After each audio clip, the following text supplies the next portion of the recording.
TSH is the most common lab marker checked when there's suspicion of thyroid dysfunction. But if we don't take into account the severity of the TSH change and also look at it in context of other thyroid markers, it's going to mean very, very little to us.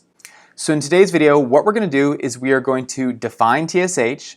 We're going to talk about why those levels can go high. We'll also discuss why we have to look at them with other thyroid markers to better understand what's going on, and we'll discuss the root causes of these problems. When it comes to the best content and information to naturally support your thyroid, don't forget to subscribe to the channel and also ring the bell. That way you'll be notified when I post a video every single Thursday. My name is Dr. Bodle, and I specialize in helping women with Hashimoto's and low thyroid to lose weight and improve their energy naturally. But to do that, we have to always make sure that we're assessing you as a whole person. And to do that, we have to make sure that we're looking at a full thyroid panel, not just TSH. But before we get into some of those other markers, let's first talk about what TSH is and what it means to us when it starts to change. TSH stands for thyroid stimulating hormone. And there's a bit of a misconception here that when people are having thyroid issues and they get TSH looked at, they assume that it is a thyroid hormone, but that's not the case.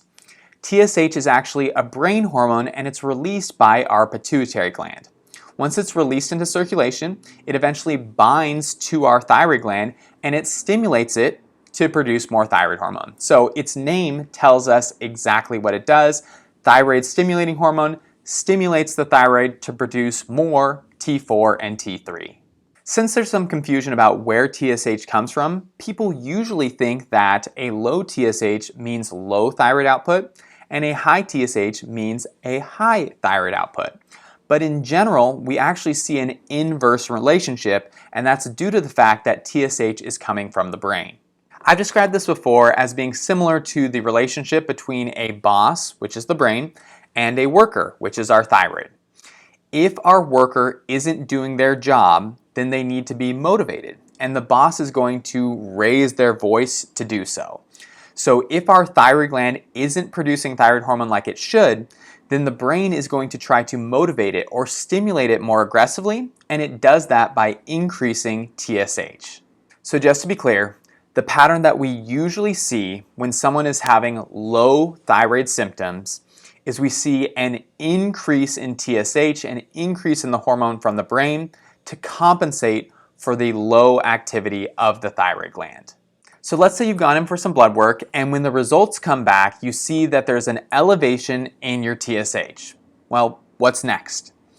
In most scenarios, there's going to be an immediate recommendation for you to go on thyroid hormone replacement medication.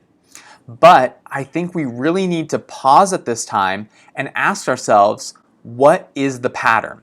What is the severity or the degree which TSH has changed?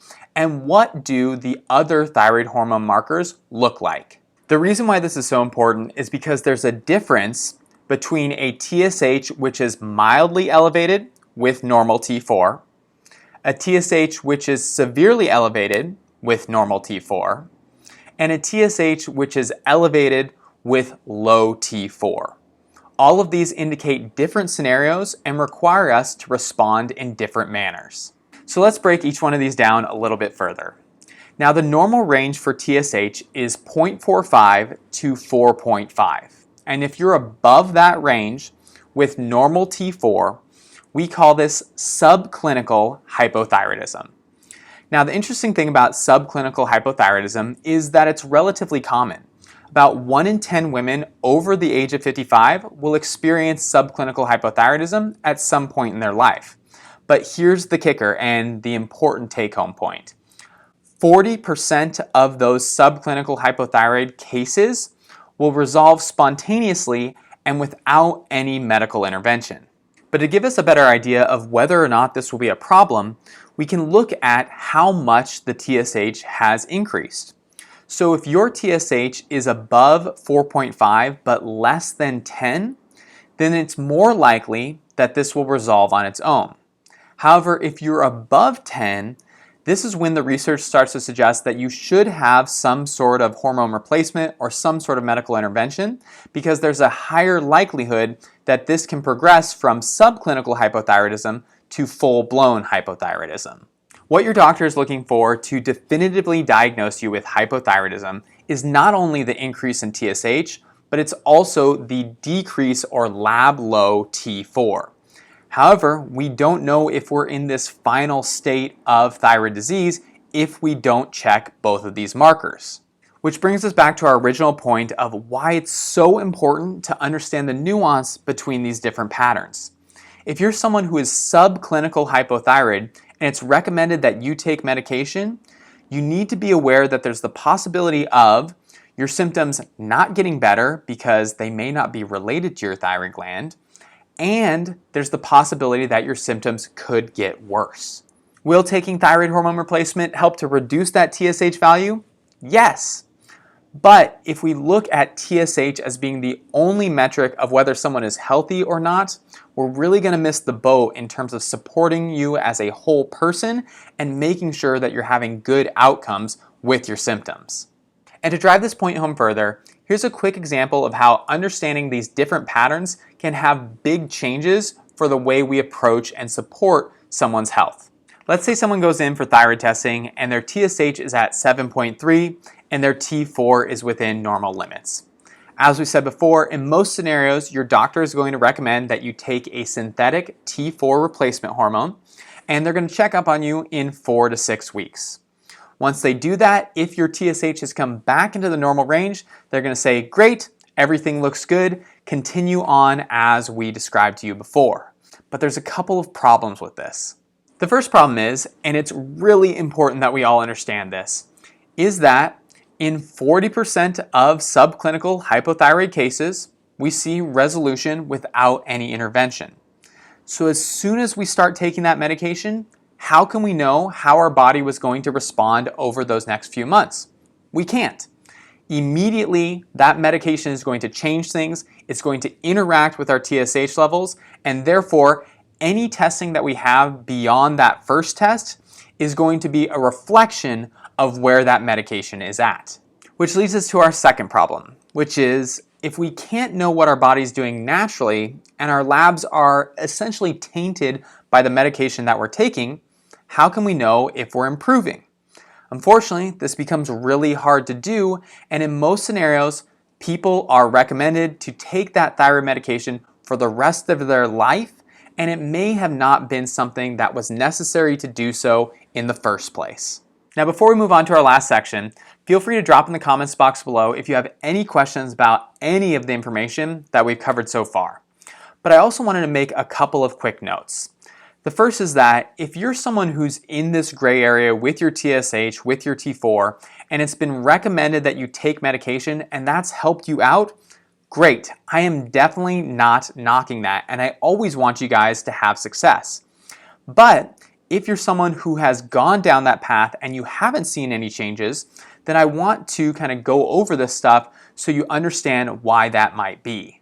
Additionally, the ranges that we've talked about today with TSH are for the general population. And if you're someone who is pregnant or is struggling with infertility, then that is going to change the game and your targets for your TSH are going to be lower than the average person. So that's something that you're going to want to make sure that you discuss with your doctor and you're adapting to your own specific situation. The last thing that I want to talk about, and I often talk about this because I think it's so important, is that it's great to understand the different patterns associated with TSH and T4, but we always have to ask ourselves, what is causing the thyroid dysfunction in the first place? For most people, the cause of their thyroid symptoms has less to do with the thyroid gland and more to do with other physiological processes in the body that are disrupting the way the thyroid gland works. The most common cause is due to immune system dysfunction leading to autoimmune conditions like Hashimoto's. Hashimoto's is an autoimmune disease where we've created antibodies that are specific for the proteins and enzymes in our thyroid gland. Whenever there's a flare-up of immune system activity, that is going to limit the thyroid gland's ability to produce thyroid hormone, and chronically that will lead to low thyroid symptoms. Other common causes includes inflammatory downregulation of the thyroid gland from diseases like metabolic syndrome, prediabetes, diabetes, gut issues like gut inflammation, gut infections, dysbiosis, and intestinal permeability. Additionally, some common micronutrient deficiencies can lead to the decrease in thyroid hormone output, specifically things like selenium and iron. Other causes can include anything from medication interactions to surgeries. But in the end, we always need to determine what is the primary cause for us, work backwards from there, and do everything we can to support things from a holistic perspective. If you found this video helpful but are looking for more ways to support your thyroid gland, consider working with me one-on-one. To do so, all you need to do is send me an email at contact@seattlethyroidhelp.com, and I'll be able to get you the information so we can set up a free consultation. That gives us the time to be able to sit down, ask you some questions, determine what's going on with your health, and figure out if we can be a good fit to work together. If you want to start making some changes right away and know you need to work on your diet, grab my free download in the description box below, which is 109 foods to boost your thyroid and improve your energy. It includes a list of foods that I do and don't recommend for people who are trying to make some holistic, healthy changes to support better thyroid function. But that's all for today. Thank you as always for spending time with me. I hope the information was helpful. Don't forget to do all the things like subscribe to the channel, share this with someone who could really benefit from this information, and check out some of my other videos that I have on the topic. But my name is Dr. Bodle. Thanks once again, and I'll see you guys next Thursday.